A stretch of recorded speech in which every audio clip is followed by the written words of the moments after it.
podcast co-music.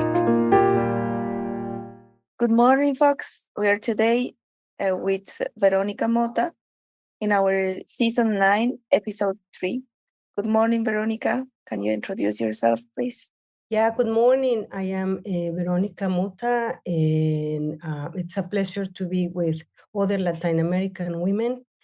I am Latin American as well. I was born in Mexico City, but I live in Berlin since longer than 2 decades.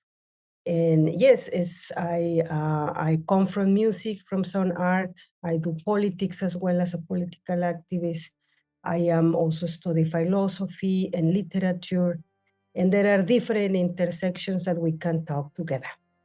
We are very happy to have you in our co-music podcast. Huge question. How do you use the technology to put together the activist, the musician, and everything to connect to your profile as a person? Yeah, that's a fantastic question because I am about to publish my first philosophy book, which I am very proud about. It took a long time to get there. That's why I say it with a lot of pride, because the phenomenon of migration is not easy to reach such a thing as publishing a book in Europe. That's a big thing. It sounds now very easy, but it was very difficult to get there. The book is a feminist book in which I researched the concept of the cyborg in Donna Haraway. I researched this thematic because precisely I wanted to do philosophy of technology, what uses it has in political terms, negative and positive. In my case, I can relate to the position of Donna Haraway when she describes the cyborg, a feminist cyborg. It's a human being, a feminist materialist human being, a radical subject that uses technology in order to make politics.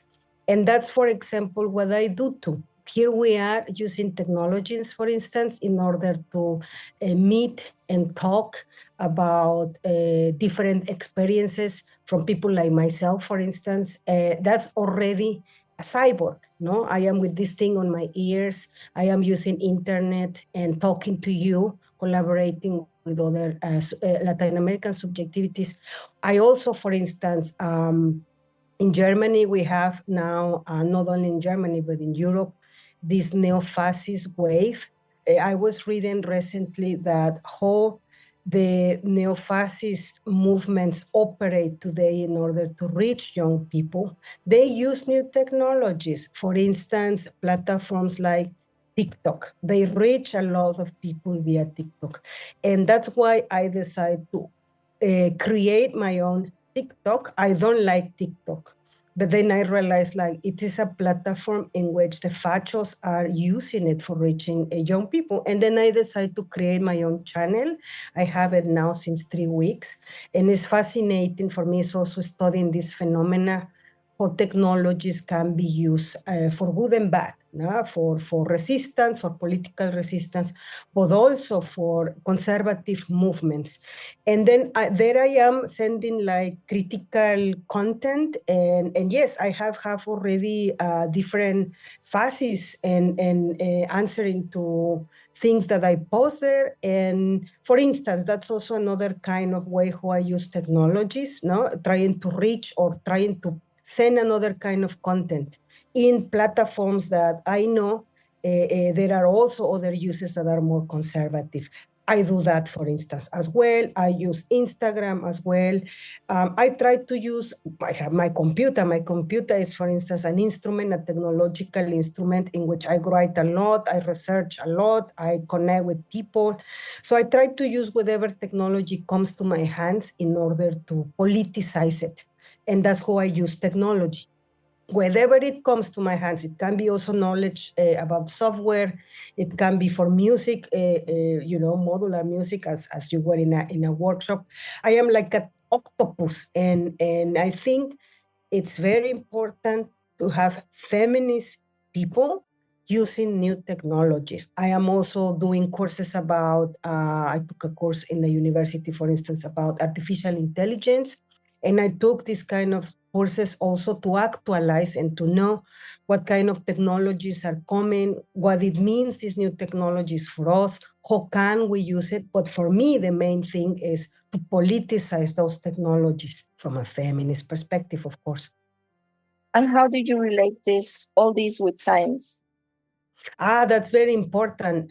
For instance, in the case of the question of artificial intelligence, that now it's a huge debate because it's very, I am also researching it, ChatGPT and all these things. It's very easy to integrate the robots, but we have also WhatsApp, we have Instagram, we have Zoom, it's also another technology as well.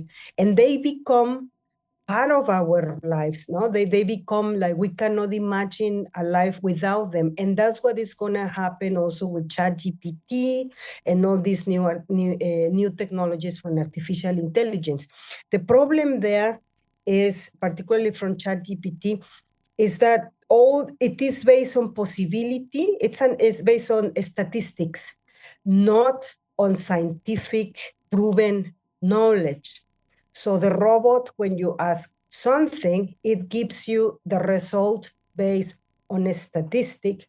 It doesn't give you a scientific proven result. And there are different problems in technology. There are different problems. When you are researching something, for instance, it's very different when you are in a library or when you are in a decent scientific archive as when you are asked the same question to ChatGPT. ChatGPT will always send you an answer, but these answers are not always scientifically accurate. You cannot use this technology or base your scientific research on ChatGPT. That you cannot do that. Me as a student, the teachers normally forbid you the use of ChatGPT. However, there are universities in England, for instance, where they are already allowing the use, but with certain limitations, like you can maybe correct grammatic in the use of language, for instance. But the question is always, when you are writing research, you cannot base your research on ChatGPT. You have to base your research on books that are really checked out by the university, and not just ask a question to ChatGPT, copy and paste, and put it on your essay. You cannot do that. That's a huge thing and a limitation. And that's something that we need to be aware of, because there are young students that are already tricking the professors using ChatGPT. So it's a huge problem. I come from an older generation. I did not grow up with ChatGPT for research. So I'm still using the old methodology, which is basically you go to the university, you look for a theme, and then from this theme come different archives, books. You get the books, you read the books without machines. That's what I mean. The only machines that you use is the computer for searching for titles. But you don't use a technology that writes for you the content, and you don't use a technology that is giving you already an answer to the problem. However, I must say that ChatGPT can help you in certain things. When you have a question, it can give you a certain orientations. It could be a little bit useful when you have blockades, let's say. With technology, from a feminist critical point of view, there is always an ambivalence. Technologies have always something positive, but they can always go very wrong. And we have to be very careful with that. On that note, you were talking about activities with a message, with a story behind, and also today you are going to share with us 3 songs of you, and everything is full of image and message and content.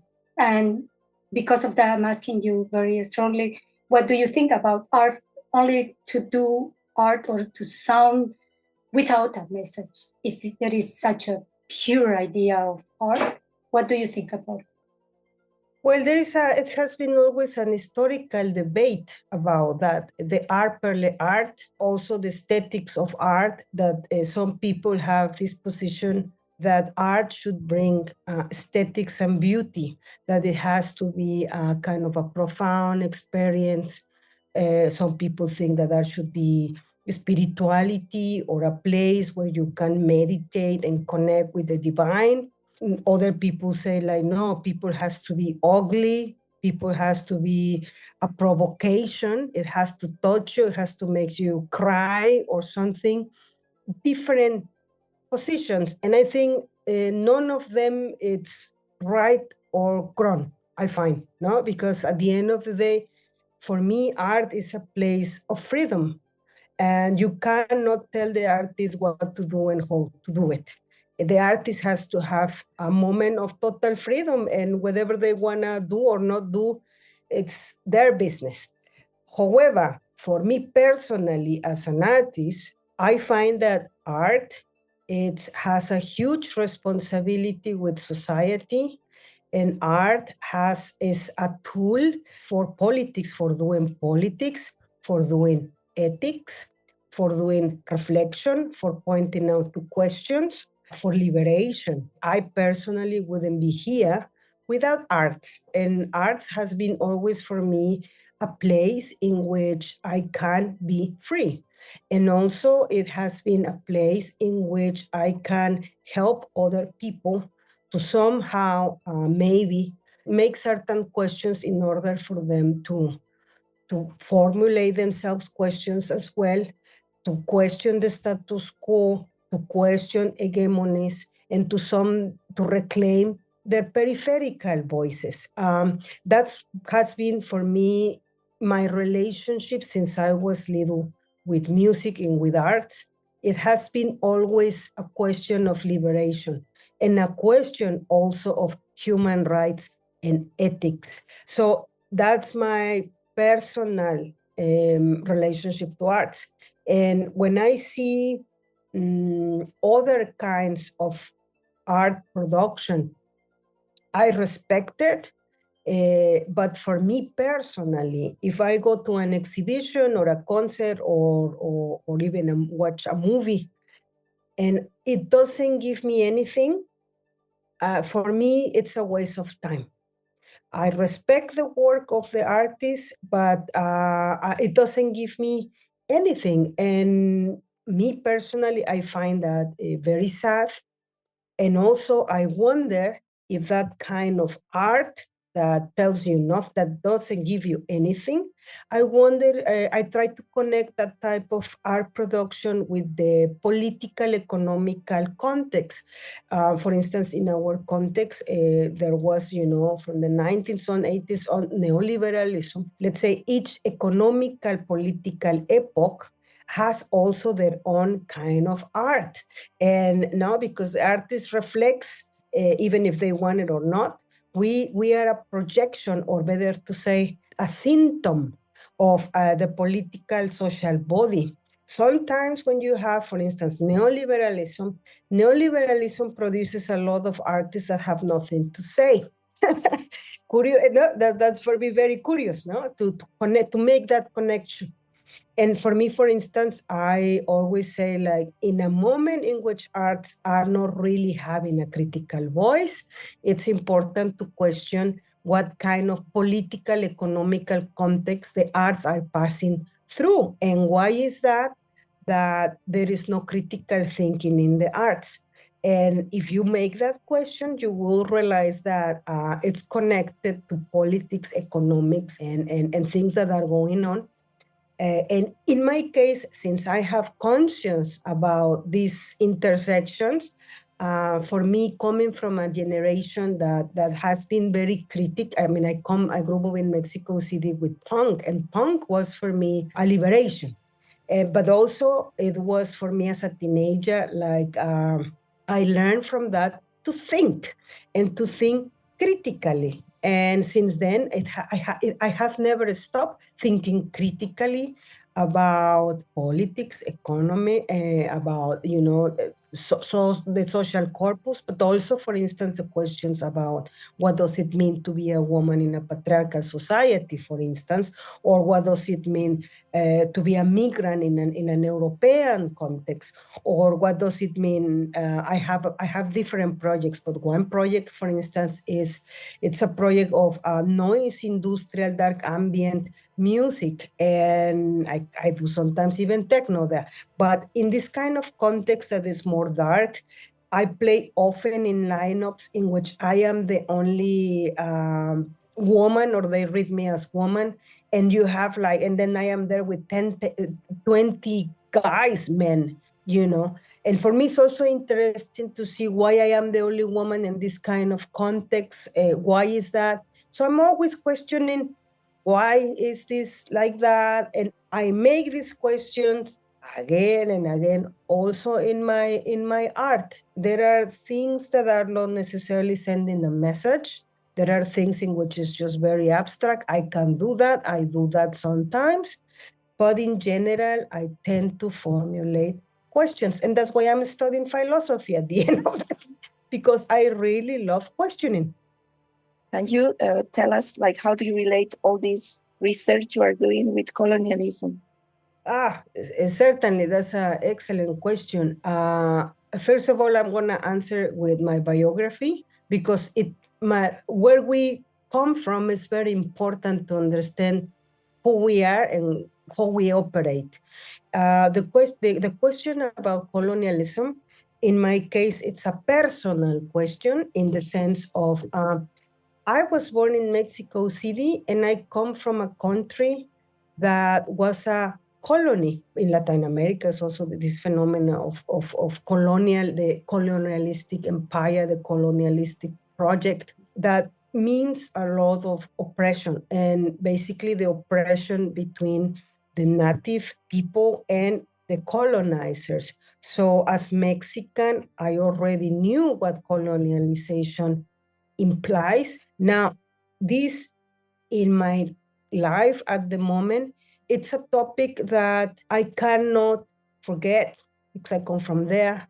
And it's a topic that in European context, I also reflect. What is the colonial history? For instance, I live in Germany. What is the colonial history of this specific country? And that's a question that I always formulate. The Germans have a lot of responsibility, for instance, with Africa. They have colonies in Africa. But also, I have been realizing that colonialization, it's very important to understand what do we mean by that, and in which period of history. What I'm trying to say is, first of all, colonialization is a phenomenon between human groups in which one has a lot of power, economical power, political, social power. And there is another group who doesn't. So one group comes and oppresses this other group it can be for 10 years, it can be a colony for 300 years, 600 years, it can be just a period, it can be through war also. So that's what I mean by colonialization. But at the same time, it's interesting to see that many people, when we say colonialization, they tend to think like, oh, that is in the past, a colony, long time ago. And for me, it's very important to say that there are new types of colonialization happening up to today. It's the same case with slavery. When you say slavery, people think, you're a long time ago when the slaves were with chains. But no, there is new types of slavery happening today, more sophisticated ways, more complex ways, but it's like contemporary colonialism, contemporary slavery. So for me, I see it still operating in our society, slavery and colonialization. Both of them are still very present because capitalism is a system that is based in this dynamics of master-slave since a long, long time ago. That you have always these relations between, also, I say it with a lot of respect, but religion is also has been foundation also for some kind of master-slave politics going on. Also the battle between religions, for instance, Christianity against Islam. They have been always fighting since a long, long time ago. Also between Christian, the Christians against Christians. I mean, religion is also a very important element in these battles for power. So there are different elements. You can also talk about, as a feminist, the power dynamics that we have in patriarchy. No, and in patriarchy, it's also 3,000 years ago, even more. It's a very, very long story that unfortunately is not yet over. It continues. I want to focus more now in your characters as Spectra Negra, for example, because I want to really know this maybe alter ego Spectra Negra. I don't know if she's related with this dark industrial environment that you talk about, and how you connected this with this activism from the feminist side. And also how it is related with the arts you do. Yeah, it's Spectra Negra is precisely an alter ego. It's another me. I have different means, and I think like every human being has the possibility to be different things. And this is basically freedom, when we can explore different sides of ourselves. I don't believe in this kind of binary thinking, woman, man, good, bad, black and white, only one gender or two. We are very complex beings as other beings in the planet, non-humans. They are also very complex. And for me, suggest to people, particularly young artists, when they have the question of, oh, my art is not that specific, or I haven't found yet my true alter ego or my true type of art, or, and they struggle a lot with putting themselves in a box. And I personally think that should not be a problem. I think that we have to explore the complexity of the human experience. It's fantastic if you don't have limitations. When you liberate yourself from this, it can be the family, it can be religion, it can be even a political party if you want, or a group of friends that can limitate your human experience. And in my case, at this point of my life, I have reached a moment in which I am not free in the sense of capitalism, but I am free in the sense of identity, let's say. I explore so many things, and I'm always exploring so many different things without any limitation. And one of those explorations are Espectra Negra. Espectra Negra, I created her very slow, like it was first finding the name, because I had an old project that was called Cubo. And the name, at some point, I did not like it anymore. And also the kind of music I was doing there was not so provocative and not so dark. So I wanted to create a project that was really like, okay, this is gonna be consequent in the sense of darkness. And it's gonna be for a certain kind of audience that loves, for instance, industrial music, that loves dark ambient, that loves noise music. Cubot was more like abstract music, more digestible, more not too provocative. And that project was great, and I still love it. It's dead already, but I moved to explore my own darkness. And then Espectra Negra, first the name came to life. The name comes from a series of comics that it was made by the Bros Hernandez. They are Chicanos living in the United States. And they were three brothers that were doing this amazing comics. They did a huge volumes, a lot. They worked very, very, very hard. And they were like Chicanos. That means children of Mexicans living in the United States. And these three guys, these brothers, they live in a matriarchy, let's say. They were surrounded by a lot of women, the mothers, the aunts, and they grew up developing some kind of feminism. And they made these comics in the 80s, in which they talk about characters that were empowered. I mean, Chicano women living in the United States that were absolutely not the cliche of a Mexican. And I read those comics when I was younger, and I was fascinated by these comics because they had, for instance, two characters that were lesbians, Mexican lesbians. Imagine how radical that was in the 80s, 90s. I mean, coming from Chicanos, that's like completely radical on one hand. Then on another hand, they had these gender roles. They destroyed completely the gender roles. They put women that were very good with technology, for instance, repairing cars, women that were powerful.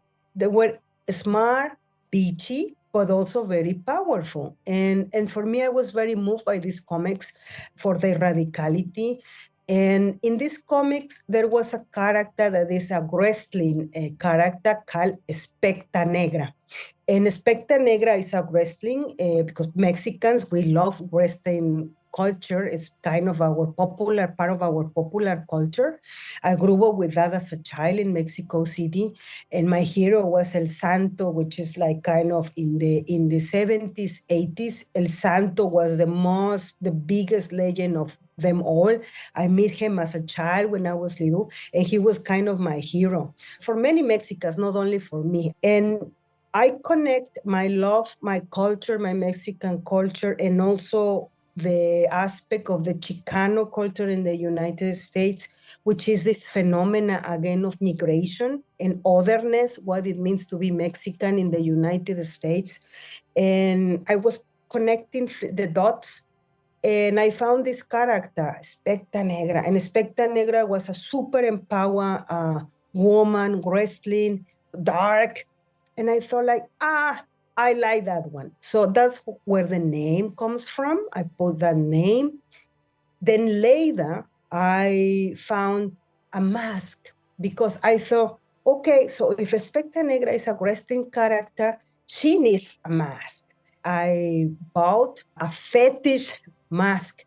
And these fetish masks connecting different cultures, Mexico, Chicano culture, comic culture, and then Berlin with the fetish mask, because Berlin has a strong fetish culture. And me as a musician, I have been playing in different places. For instance, Kit Kat Club, which is a fetish sex liberated club. I have played there 3 times, I think, in 20 years. And yeah, I found this mask. It's fascinating to see what happens when you construct an alter ego, but in a very physical, performative, embodied way, which means the fact that you put a mask, it's like it's an alchemical process. Suddenly you are someone else, and the mask that I use is a very terrifying mask. It's very scary. And for me, it's fascinating to see what happens when I wear a mask and how the other people perceive me with that mask on. The perception of me, I become suddenly in a second an incredibly empowered subject. And this for me has been fascinating to explore. What happens when you cover your face? What happens when you use a mask? And also what happens when you suddenly are turned into a superhero, let's say, in which people have fear, fear of you, instead of you feeling fear of others. Because as a feminine subject, I mean, I have experienced sexual abuse, for instance. I think many women, mostly women, have. So you have always this kind of feeling of fear of the other, violent subjects can be, in my case, it has been men. But with that mask, I become the one that gives fear to the other. And that's kind of a fascinating experience. So that's more or less the history of Espectra Negra. And the music, it's dark because that was the idea, to create a more consequent project. But also, I again keep on formulating political questions. In my last album, there was, for instance, a track in which I precisely talk about sexual violence in the case of women, children, pedophilia, topics that are very dark, but that are very present. I also, at some point, worked the topic of the Catholic Church, all the priests that have raped thousands of children in Latin America, in Africa, and in Europe, and the numbers terrifying. It was systematic. For instance, talking about that, religion and pedophilia, talking about sexual abuse from men towards women. Also, I talk about other things. I talk about capitalism, the relationship between masters, slaves, questioning also the use of technology, what it means to live in a hyper-technological world. These kind of things. I work in this project. Now comes a new album that took me a long time to produce because there was Corona, there was the Ukraine Krieg, then came Israel and Gaza. And it has been a very difficult period of me as a creative person to express what I needed to express. And also it took a lot of emotional, because we all have been diving into so much change that as an artist, I had a strong blockade. But finally, the album is finished and is going to come out in winter by a German label called Hans. The album is called Empire. And Empire, of course, we can think again about the relationship between politics, economics, and our society. I work always in different topics, and Espectra Negra, in that sense, it's also a political project. And for me, through music, I am also doing activism, sending a message, sending questions, but also as a migrant in a white context to become an empowered woman. That's also part of the politics. How do I represent Latin Americans on a stage? How do I represent what you call a woman on a stage? As I mentioned before, I normally play in festivals in which I am the only feminine subject. So, it's a lot of work that I do also for the younger generations, because for me it's very important to say, deconstruct cliches of what does it mean to be a woman. And I can tell you, I certainly don't fit in the category of a Latin American woman. I am certainly something very different.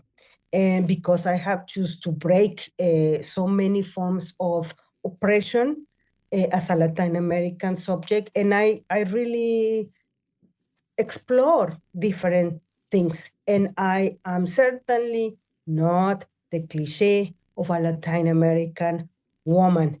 And that is also political work. We can be in a fetish club, we can wear a fetish mask, we are good with technologies. Also, we do philosophy, and also we write, and also we are a political activists. And, also I don't need a person in my life that legitimates me in the sense of a relationship. I don't need a husband or something like that.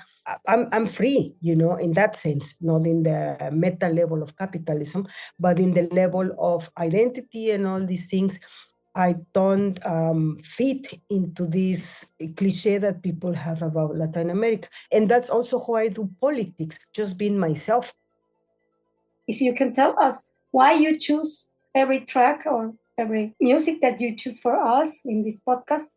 Utopie Widerstand, this is, again, I am very conscious that me as a migrant, being in Europe, representing Latin America, it's a political thing also to connect continents.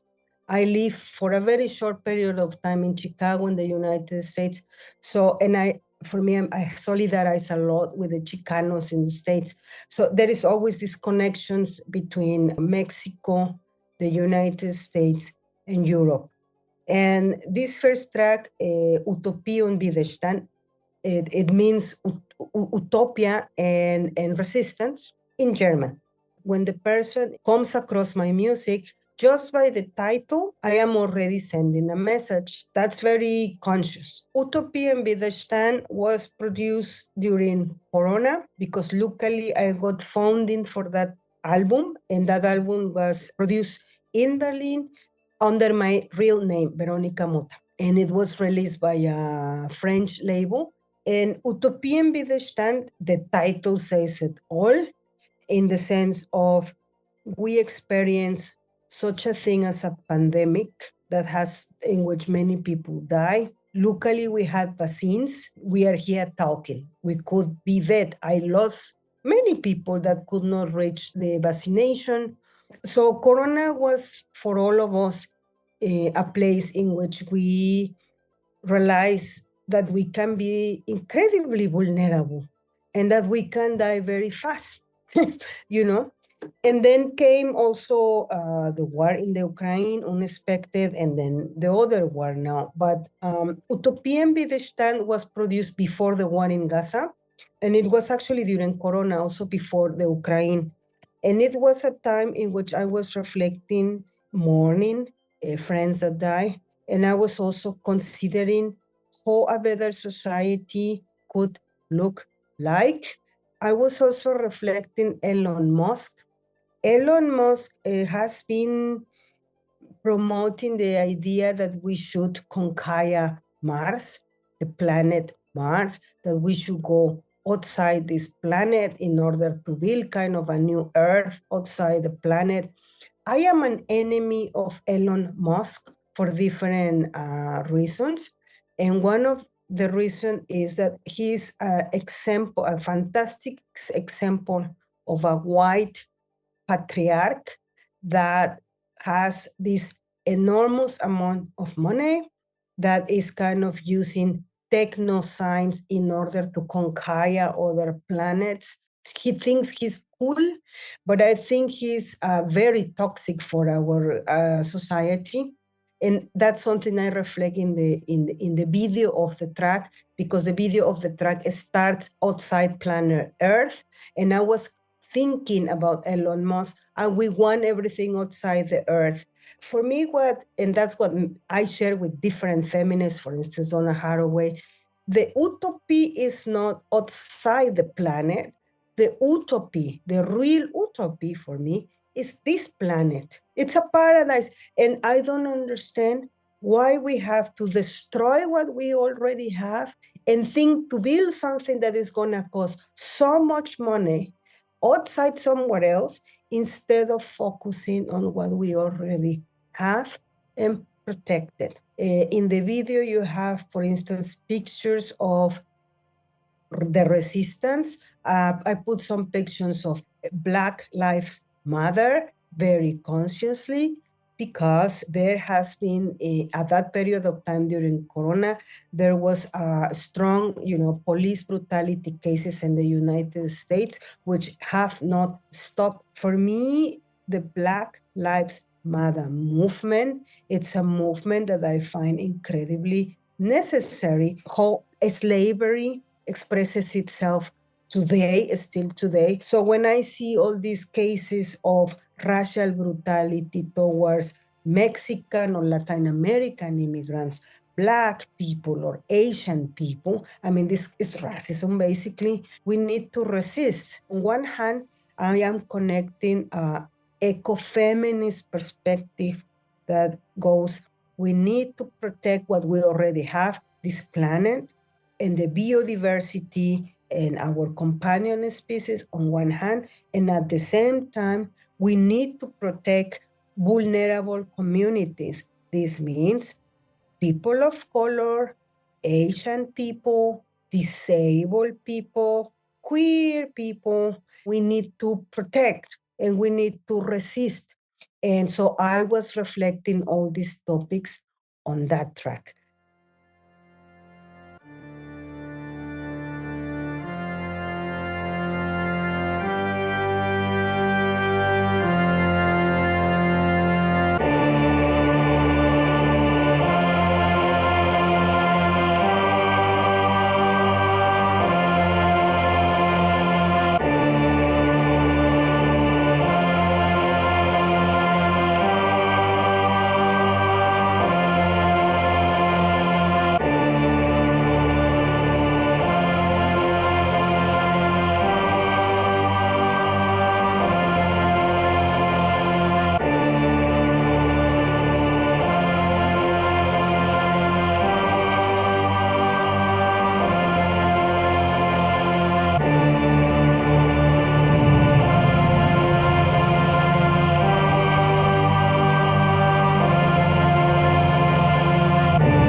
Now, on the other track, I shall sing until my land is free. a reference to a British artist that was working in the 80s, and he was reflecting the topic of Palestine long time ago, and also reflecting the female resistance in all these kind of conflicts of occupation and these things.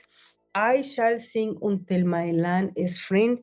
That can be an idiom for so many communities that have been historically oppressed. I put that title consciously for two wars: the war in the Ukraine and the war in Gaza. I can talk hours about that. That will be just itself a topic. It's complex.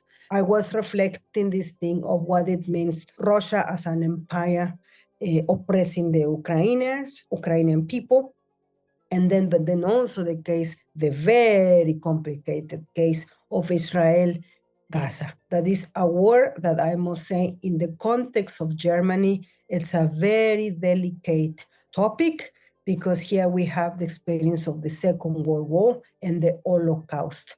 So Germany, it's the worst place you can imagine for talking about the war between Israel and Gaza. There are a lot of debates. Unfortunately, I cannot talk about the complexity of these two conflicts at the moment.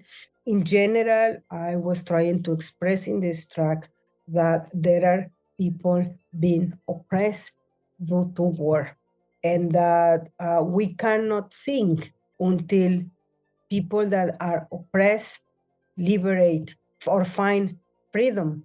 And that is related also to ecofeminism in the sense, and also to human rights, in the sense of we have to share this planet. Any kind of regime or empire that is imposing something towards a certain group, and not only imposing, but also killing a certain group in one way or another, that's something that I personally oppose, as the same as I oppose the killing of different species. It's the same. We cannot just be killing people or killing animals or extracting minerals. That's something that happens in Africa and also in Latin America. It's the extraction of resources for us to have a cell phone in Europe. That's not okay. There are so many different things that are connected, and I try to reflect these connections via music.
the track All Birds Should Be Able to Sing, reflecting again similar topics. It's a metaphor. Every living organism, because in my case, I am not only talking about human beings, that will be anthropocentrism, and that's a huge problem as well, that we think to be the species that has to rule everything. We are getting to a place in which we're destroying everything. And that's also something that I am doing in the university, researching the Anthropocene, researching anthropocentrism, how we as human beings are also oppressing other species. And this track precisely, it's a thing or it's an argument for describing that every living organism, it's basically sacred. We need to change our perspective about what we call important and what we call objects of exploitation. And that it's a very huge connection with capitalism and technoscience, normally an anthropocentrism, that we think that because we're the center of the universe since modernity and before, we think that we have the authority to destroy the rest, to destroy animals, to destroy plants, to destroy forests, to destroy the sea, to destroy, it's just massive amount of destruction. And here we are in a moment with climate change. It's a very serious moment. In this track, I am also appealing or giving an argument for people to stop just be thinking that humans are the center of everything. Every living organism, we need to be taking care of each other as the human race, and that means, as I say, like taking care of subjects that has been historically oppressed, people of color, Asian people, queer people with disabilities. We need to care about these people, and we need to see that they are human beings, and we need to see that they have human rights, everyone, and not just certain people in certain places. I think we need to decentralize power, and also in the terms of how do we understand life and what we value as important. And we need to collaborate, and we need to work in a more asymmetrical way. And this includes human beings and also the non-human. On the one hand is what do we do with the political, economical system that we have so it doesn't become only destruction as it has already been, on the one hand, and on the other hand is the question of environmental challenges, the death of so many species. How can we transform in a positive way, in a utopical way, even the disastrous situation in which we are at, with so many wars, also in Africa, neo-fascism, which is a regression as well at the moment. For me, in music, I try to reflect precisely all these questions and challenges, and to say my position is we should not be the center of everything, and we should take care more about each other, and we should protect human rights for everyone, but also animal rights and all these things. So that's kind of the message that I am sending again and again in my audio productions.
I would like to invite everyone to just keep updated with me. I have my link tree. It's going to be there. There you can find different projects I will upload. I will share with you two. One with my official name and the other one for Espectra Negra. There you can find all the updates. The coming album as Espectra Negra, it's called Empire, and it's coming out by the label Hands. It will be out, I think, in winter, the latest. And then also another project is my first book, philosophy book on Donna Haraway, the concept of the cyborg. And it's gonna come out also in winter, I think. I would make a presentation of the book.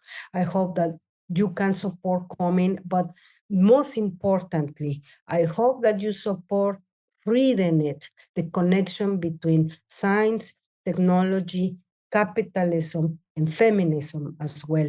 We keep in touch, and thank you so much for the invitation. Yes, thank you very much for sharing all this with all you think through your art. We reiterate to you the invitation to follow us along the various episodes of this podcast called Comusic with K, in which we will be introducing our music creations and those of our colleagues. If you want to know more about us, you can visit the website https://comusic.pro or write to us to comusic678@gmail.com. We are looking forward to seeing you over the next episodes.